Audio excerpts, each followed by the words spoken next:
जो क्वार्टर हैं इनका कोई देखभाल नहीं करता है या फिर किसी की जिम्मेवारी नहीं है इन क्वार्टर्स की। क्योंकि इन्होंने देखा कि कुछ लोग 7-8 क्वार्टर पे कब्जा किए हैं और इन्होंने अखबार में पढ़ा कि 5,500 क्वार्टरों पे कब्जा है, तो ये सोचा कि भाई इसकी कोई जिम्मेवारी नहीं ले रहा है, ये लावारिस पड़ा है, तो इन्होंने सोचा कि हम लोग भी यहाँ रहेंगे, रोजी रोजगार करेंगे और कुछ रैयत स्थानीय युवा यहाँ रहने लगे।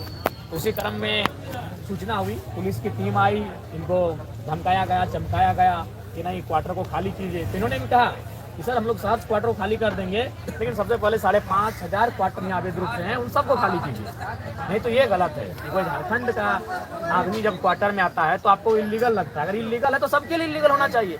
उसी क्रम में इनकी बहसबाजी होती है, काफ़ी टकराहट होती है, गर्म माहौल उत्पन्न होता है और लगभग उस समय हम धनबाद में होते हैं, मेरा कार्यक्रम होता, तो हमें सूचना मिली तो हम बोले देखिए आप लोग अच्छा से रहिए, प्रशासन से आप मौखिक लड़िए, किसी रूप से शारीरिक रूप से हिंसा और लड़ाई किसी तरह से नहीं होगी। मौखिक लड़िए मतलब अपना तर्क रखिए, आप बातचीत कीजिए, अपने शब्द को रखिए, अपने आर्गूमेंट्स को रखिए, लेकिन प्रशासन से बिल्कुल किसी प्रकार से मैंने माहौल ख़राब नहीं करना है। हम आ जाएंगे। तो फिर 2 बजे रात को हमें फुर्सत मिला, हम आए। जब हम आए तो थोड़ा सा हॉट टॉक प्रशासन से हमारा भी हुआ। उसके बाद हम फिर चले गए रात को चले गए, जाके हम नावाडी में सीओ वीडियो के सामने हमने जनता दरबार लगाया, हम थाना गए, वहाँ लोगों की समस्या सुने, वहाँ से फिर हम डुमरी अनुमंडल गए, वहाँ मैंने लोगों की समस्या को सुना, मैं वहाँ से निमिया घाट गया। फिर मुझे सूचना मिली कि नहीं इस बार एसडीएम आए हैं और महिला पुलिस भी आई है और बाकायदा लाठीचार्ज भी हुआ है। तो फिर हम वहाँ से भागे भागे यहाँ तक आए कि देखिए अगर आवास पे जाके ऐसा चले जाना या रहना अगर गलत है तो बिल्कुल हम भी कहते हैं गलत है, लेकिन सवाल है 5,500 क्वार्टर भी खाली होने चाहिए। और जिस प्रकार से लोगों की मनमानी है झारखंडियों को दबाने की, डराने की, उस पर अब विराम लगना चाहिए। आपने आवेदन दिया था?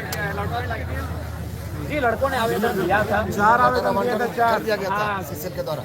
कि वो तो हमें जानकारी नहीं है। 4 तारीख आवेदन दिया गया, 4 आवेदन दिया हुआ 4 तारीख इन्होंने आवेदन दिया था और 4 तारीख लेकिन यहाँ आवेदन और प्रोटोकॉल और कानूनों की प्रक्रिया का मायने नहीं है। यहाँ आपका कोई किसी रसूखदार व्यक्ति से आपकी पहचान होनी चाहिए जिनका कोला में प्रभाव है। क्योंकि सीसीएल का मामला है तो ऐसे लोगों को ये तुरंत आवंटित कर देते हैं। बगल में ही ये लोग कुछ नाम बता रहे हैं कि कोई एक व्यक्ति 7-8 क्वार्टर कब्जा करके बैठा है, तो इसमें जो मन बढ़ा ना तो इसका कारण कहीं ना कहीं सीसीएल की उदासीनता है।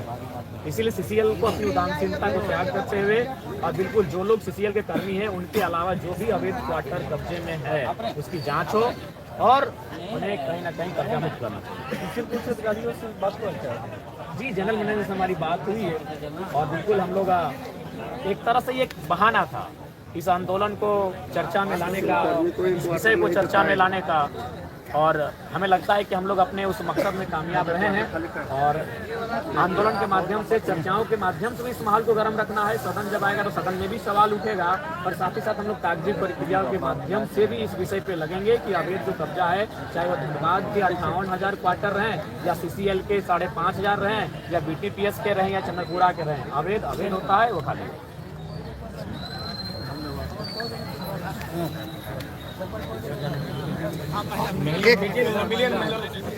एक